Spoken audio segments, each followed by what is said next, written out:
नरेंद्र दामोदर दास मोदी, वह व्यक्ति जिसे न सिर्फ एक सशक्त राजनेता के रूप में देखा जाता है, बल्कि संपूर्ण विश्व के प्रतिनिधि के रूप में भी जाना जाता है।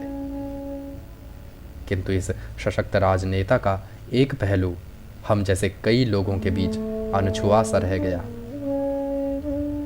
जिसे हम जान ही नहीं पाए, और उस पहलू का नाम है लेखक नरेंद्र मोदी। जी हाँ, यह सत्य है। श्री नरेंद्र मोदी जी जितने कुशल राजनेता हैं, उतने ही प्रखर लेखक भी हैं।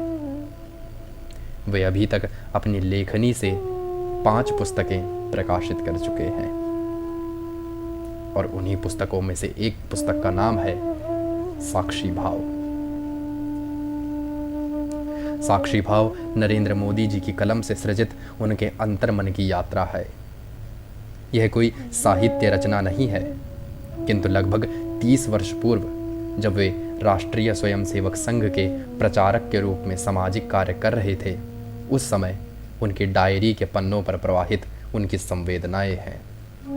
नरेंद्र मोदी आद्य शक्ति माँ को संबोधित करके यह डायरी लिख रहे हैं। डायरी के अधिकांश पन्ने तो उन्होंने उसी समय जला दिए थे, मगर कुछ पन्ने बच गए थे। साक्षी भाव उस डायरी के बचे हुए पन्ने ही हैं। सन 1968 के आसपास लिखे गए ये पन्ने एक प्रकार से नरेंद्र मोदी के मनोभावों को व्यक्त करते हैं। नरेंद्र मोदी कहते हैं, मैं भी आपकी ही तरह गुण और दोषयुक्त सामान्य मानव ही हूँ। आपकी तरह मैं भी अपने व्यक्तित्व के विकास के लिए निरंतर मनोमंथन करता रहा हूँ, और उसी मनोमंथन से निकले अमृत रस का पान उन्होंने पुस्तक के रूप में पाठकों को करवाया है। यहाँ साक्षी भाव से एक अंश प्रस्तुत करता हूँ। नरेंद्र मोदी को जब संघ प्रचारक से भारतीय जनता पार्टी में कार्य हेतु भेजा गया, ये भाव उस समय के लगते हैं, मगर लगभग 35 वर्ष पूर्व व्यक्त किए गए उनके मनोभाव आज भी उतने ही प्रासंगिक है। तो आइए सुनते हैं श्री नरेंद्र मोदी जी के मनोभावों को, जो उन्होंने लेखक के रूप में अपनी डायरी में उतार दिए थे। नरेंद्र मोदी जी लिखते हैं, जगजननी माँ, श्री चरणों में प्रणाम। आज शिविर का अंतिम दिन है। कल तक जिसके निर्माण हेतु भागदौड़ थी, आग्रह था, ऐसी समस्त व्यवस्था के विसर्जन की ओर गति। अल्पायुषी यह व्यवस्थाएं भी मानव जीवन का प्रतीक ही तो हैं। इस संसार में भी तो ऐसा ही है। कौन नहीं जानता संसार असार है, परंतु मानव मन उससे मुक्त क्यों नहीं हो पाता। सब कुछ निरर्थक है।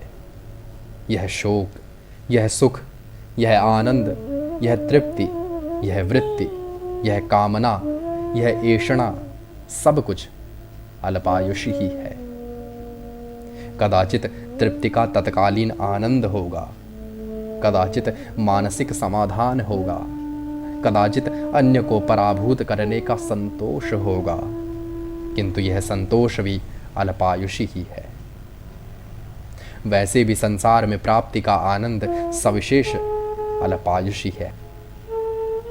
फिर भी माँ, मुझ समेत सबको प्राप्ति की झांकना लगी ही रहती है। ऐसा क्यों?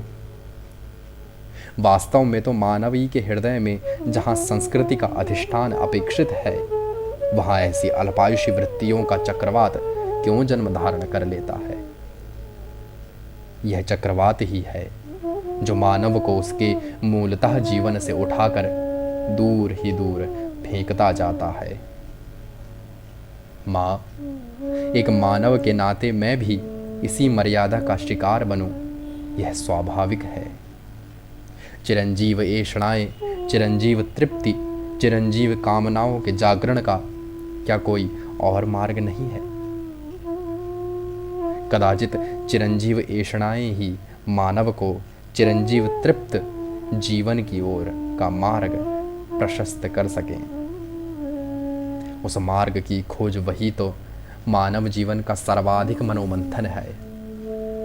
अंतर्मुख जीवन के आनंद की अनुभूति मैंने की है। उसमें एक तृप्ति का संतोष होता है।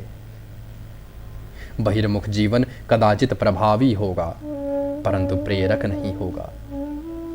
बहिर्मुख जीवन व्यक्ति के आभा मंडल पर केंद्रित होता है, जबकि अंतर्मुख जीवन व्यक्ति के अंतर्भाव का प्रकटीकरण होगा।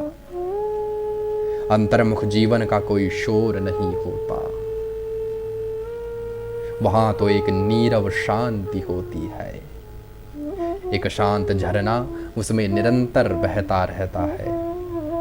महानदी की तरह कदाचित समग्र भूमि को स्वजलाम सुफलाम करने का सामर्थ्य इस झरने में न हो, परंतु यह शांत झरना बंजर भूमि को अवश्य जीवन प्रदान करता है।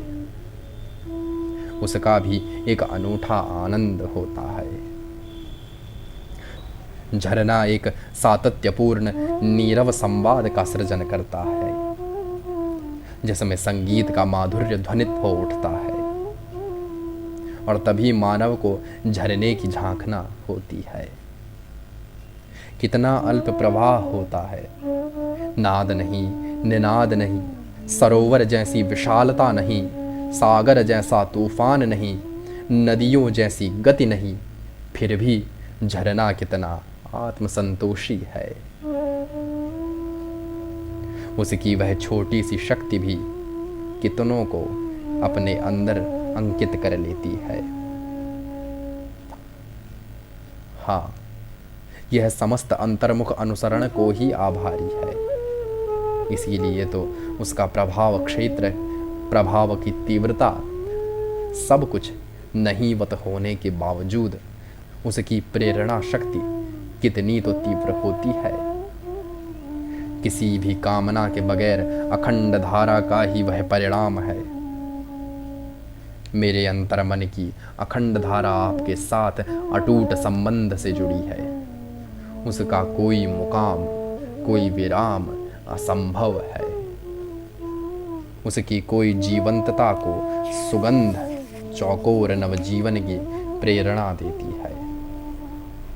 माँ, यही सब सत्य, फिर भी मैं उससे विपरीत जा रहा हूँ। शांत स्वस्थ चित्त से मुक्त होकर शोर की शरण में जा रहा हूँ। मन में द्विधा नहीं है। माँ, मैं जानता हूँ इस शरीर को अब एक नए रंगमंच के ऊपर ले जाना है। नए रंगमंच के अनुरूप उसकी साज सज्जा करनी है। मन, बुद्धि, हृदय जैसे शरीर के यह समस्त अंगों को अब इस नए रंगमंच के अनुरूप बनाना है। माँ, तेरे आशीष से यह भी होगा ही। वहाँ भी जीवंतता की अनुभूति करानी ही होगी, परंतु इस मन, बुद्धि, हृदय, शरीरांग सभी उसे जोड़ने वाले एक आत्म तत्व को ही मैं अनुसरित हूँ। इस आत्म तत्व के सहारे ही अब तेरे साथ संधान रहेगा। दुनिया की नज़र में मैं कैसे रंग रूप में प्रकट होऊंगा, उसका मेरे मन में महत्व नहीं। मेरे अंतर्मन की अखंड धारा तेरे साथ अटूट नाते से जुड़ी है। उसे कोई मुकाम, कोई विराम असंभव है। कदाचित मेरी यह श्रद्धा ही मुझे अंतर्बाह्य दोनों परिस्थितियों में सुरक्षित रूप से रखेगी। नरेंद्र मोदी। दिनांक 9 दिसंबर 1986। दिनांक 9 दिसंबर 1986।